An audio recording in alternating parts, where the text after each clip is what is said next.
Alright, so we all know coffee has its limits. Sure, it'll get you through that early morning commute, but it won't land you a job.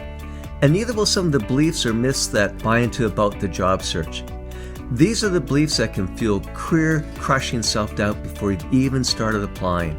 When we start believing these myths, they turn into that anxious inner monologue holding us back. And in this video, we're going to bust the top 3 myths and give you some real strategies to tackle them. So grab your coffee and let's get you closer to that job. Hi, I'm Matthew Geddes, coffee lover and career coach. And I've switched careers more times than I can count.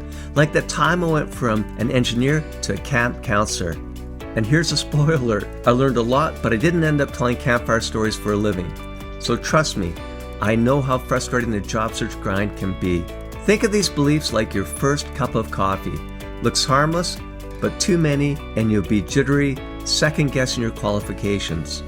Let's break down the top 3 myths that might be holding you back. Grab your coffee and let's dive in. Alright, let's tackle a big one. I don't have enough experience. I call this one the imposter espresso. A strong hit of I'm not good enough that can leave you second guessing. And I get it. Experience expectations can feel like a real barrier. Maybe I could be like an announcer, like a color man. You know how I always make those interesting comments during the game? Yeah, you make good comments. So what about that? Well, you know, they tend to give those jobs to ex-ball players and people that are, you know, in broadcasting. But here's the thing, even if you're not qualified like George, employers know that not every entry-level candidate has tons of experience. What they're looking for is passion, potential, and problem-solving ability. So start with an entry-level roles, using keywords like entry-level or junior when you're searching for a job. Here's a tip. You don't need years of experience to show your potential. On your resume, highlight courses, course projects, and volunteer work, and even personal initiatives. And for any part-time job that you've held, focus on the transferable skills like customer service, teamwork, or time management. You don't need a grande resume just yet. Start with what you have and build from there. And if you want to level up, try informational interviews. Reach out to someone in the field you're interested in and ask about their career journey. You'll gain insider knowledge, build your network, and who knows, you might even land a job opportunity down the line. It's like getting a free coffee refill for your career. Next, I need to be perfect before I apply.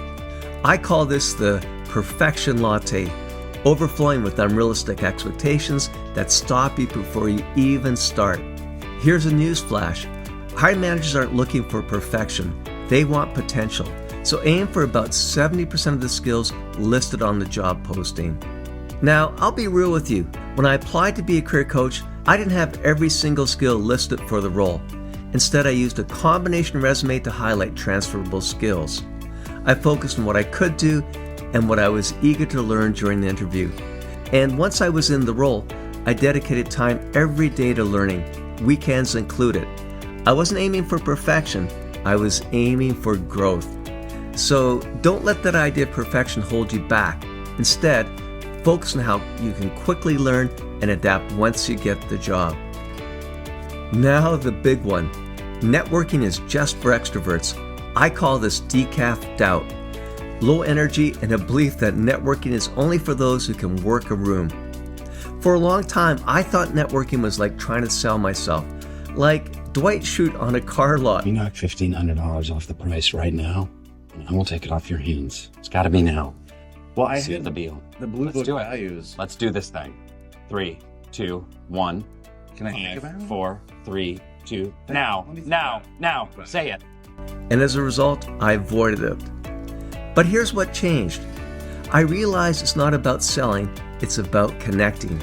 And by shifting my focus to giving value, listening, validating others' work, and showing interest, I became a lot more comfortable with networking.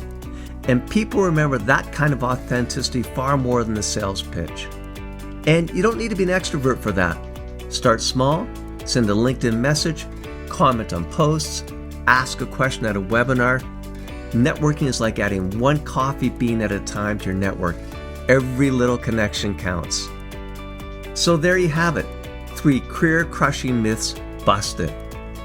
Don't let those myths about needing the perfect experience, flawless applications, or thinking that you need to be an extrovert to network hold you back. Start where you are, build on what you have, and network in a way that feels natural to you. So let's put these strategies into action, because it's not about having it all figured out, it's about taking that first step. And remember, just like coffee, your job search doesn't need to be perfect. And if you found this video helpful, hit that like button and subscribe for more career tips. So get out there and conquer that job search. No more myths, just progress.